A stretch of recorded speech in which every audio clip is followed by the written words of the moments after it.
Very good morning, friends.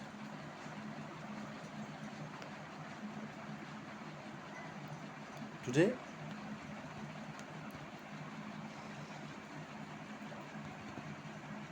we are recording this video for the student of TY, and we are, as usually, studying the genetics.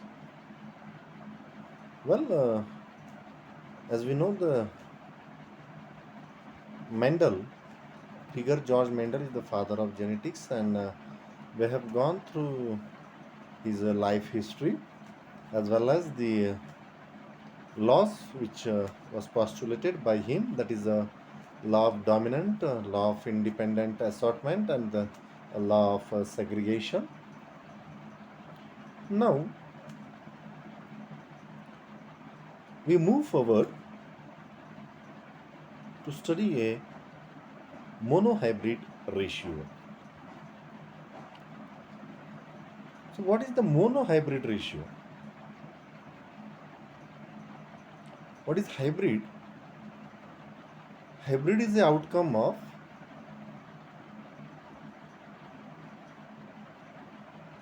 one pure and a different allele.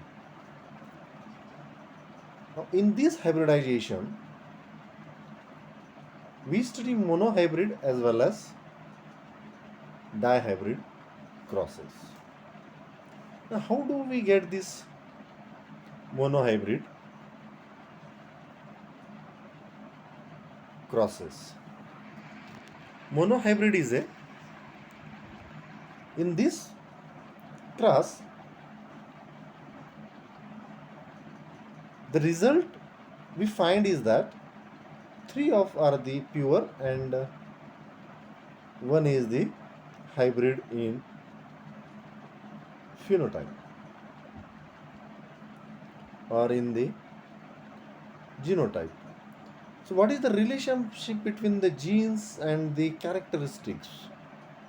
Genes are the genotype,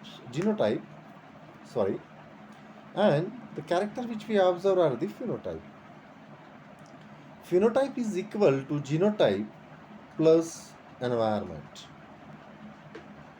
Well, genetically identical, growing in soils of different acidity, you can look out the flowers, the bushy flower which are along the wall. Phenotype is equal to genotype plus environment. Principle applies equally to the human characters. What are the primer? Genes come in a pair that separate in the formation of gametes. The members of the pair may be identical or non-identical. When the members of the pair are identical, then they are to be known as the homozygous, as well as when they are non-identical, then we may call them as a heterozygous. Each form of a particular gene is an allele. Well, only two alleles of a given gene are possible in an individual, although many alleles of a gene are possible within a population. One allele is dominant over another, or so Mendel believed. Genes, alleles, and chromosomes. Possible pairing of a homologous chromosomes are shown in these diagrams. Well, you see the three pairs of the chromosomes. Each pair consists of a maternal as well as the paternal chromosomes. Well, you are aware of the structure of the chromosomes, short arm and long arm. Both are connected with the centromere. Look out at the boxes which are colored. One is shown with the yellow one and the another one is shown with the green one. Whereas the yellow one represent the dominant alleles and the green one represent the recessive alleles. So friend, what we see in the homozygous dominant or in the homozygous chromosomes, we see the genes present at the same loci and are of the same color. Look out at this.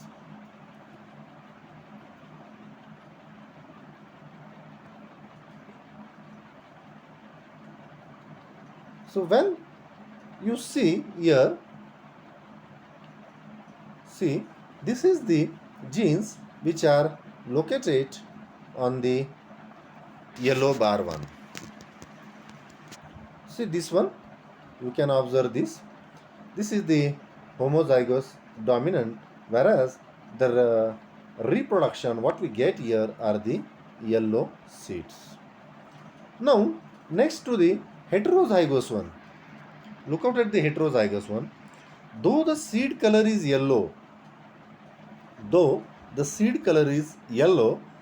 but the genes is the heterozygous one. This one is the green one and this one is the yellow one.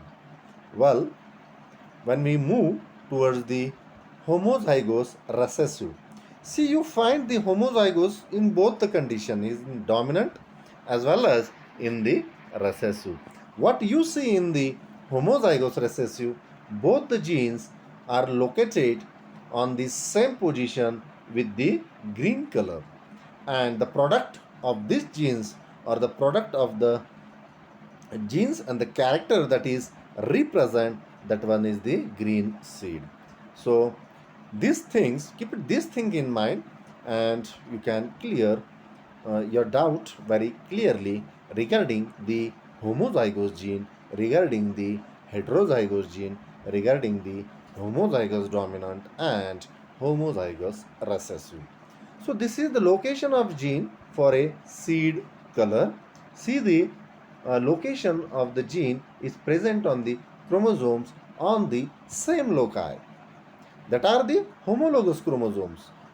When the genes are present on the same loci of the chromosome, then they are termed as the homologous chromosomes. But what about the homozygous dominant? In homozygous dominant, you see the maternal and paternal both in the same color on the same loci, whereas on the heterozygous, one in the dominant representing yellow color and other which is representing the recessive one. Though the dominant one shows the phenotypically yellow color, but the recessive gene is present over there, but it is not expressed due to the expression of the dominant one. Whereas in the third pair, that is of the chromosomes, you see the both the genes present on the chromosome, that the genes are of recessive one, and that is why it is shown of the in the green color. Okay, you see the 3 seeds are shown here. 2 are of yellow seeds and 1 of the green seeds. Well, this is the flower of the pea, that is the Pisum sativum one. You look out here. This one is the flower, male anther, and you see the ovary over here. This is the stigma, female, and the seeds or the capsule you see in the yellow seeds are over there. Now, after sowing the seeds in the soil, the germination takes place. Now we move towards the texture of the one we have seen regarding the color of the genes in the monohybrid one. Now we move for the texture of the seeds. See, look out the spots. This is the Pisum sativum pod that is round and wrinkled, 2 alternative traits of the seed shapes character. See, when we see the same shape character on a individual plant, on a same plant, a pod of a individual plant shows some seeds that are wrinkled and shows some that are smooth in the texture. So two alternative traits of the seed shape characters are observed over here. Note that each of seed is a new individual of a different generation. Seeds are not the same generation as the plant that bears them.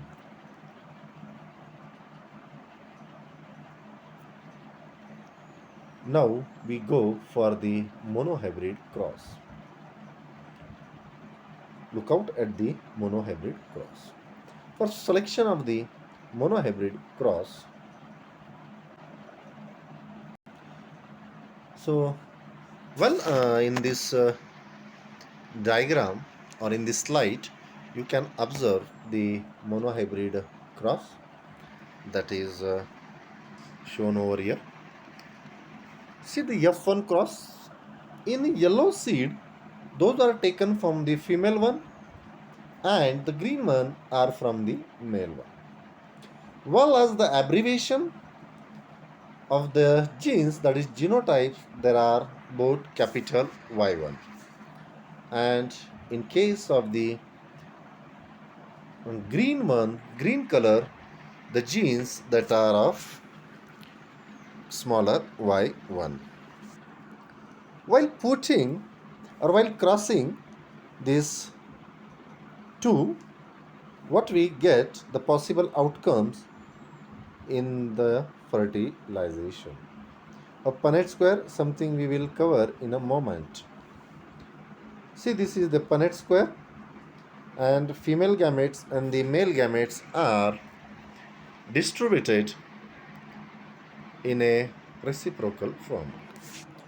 When the female gametes are put from the left hand side from this way, and the male gametes are put from the on the opposite sides. When capital Y and the smaller y are crossed among themselves, then the product is this one, that is the capital Y and the smaller y. So capital Y and a smaller y, when they are fertilized, the possible outcome comes that, I am zooming out this so you may find this clear one. Look out at this capital Y is fertilized by the smaller y. What the genotype is shown in the yellow one, that is the capital Y and the smaller y. So you can see the F1 generation with these four seeds. Now this F1 generation is fertilized among themselves. They are allowed to grow in the plant. Okay, you can see the F1 generation plants are grown over there, and they are self-fertilized. So staying the course, Mendel continued crosses to the F2. What was learned, the green trait was not lost or altered, even though it disappeared in the F1. Though yellow was dominant, one trait is dominant to the other in its expression. So you can observe here in this slide, yellow one is the dominant in the while crossing over there. That means the female genotype is dominant over the male genotype. Well, while crossing self among themselves, what we see in the F2 generation, that is this. See, look out the genotype. When we got the dominant one, yellow one, we sowed them into the soil. The plant arises with the flower, and whatever the seeds we get from them are here put in the Punnett square. Well, the from the left hand side you can see the female gametes, which is shown over here. This is the female gametes, and this one is the male gamete. When in the next generation, that is in the F1 generation, while dominant Y for the yellow color was crossed with the male Y, then we got both the genotype that our genes are capital Y, but in case of the color they are shown as a yellow. Well, look out here, we see the 3 yellow and 1 the green, that is 3:1. But what about the genotype? What we see in genotype, that one seed is shown with the capital Y, both the letters are capital Y, and 2 seeds are shown with the capital Y and a small y, but phenotypically they are yellow in color, and one, that is green one, pure one, is shown with the smaller y. That is, we see 1:2:1 genotype, and the phenotype what we see is 3:1. The reappearance of the recessive traits in is 1/4 of the F2 generation. That suggests genes come in pairs that separate in the formation of sex cells. What happens here in F1 generation, while we allow the pure parents to reproduce, then we get the 4 seeds with the pure yellow dominant one. That means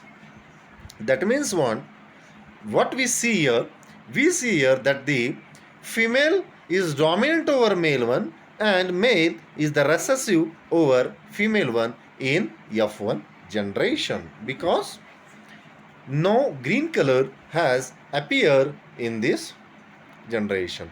What in the next, after fertilization, after self-fertilization of F1 generation, of first filial generation, what we get in F2 generation? We get in F2 generation that the pure characters, that is yellow one and green one, are expressed, but though dominant one is more one.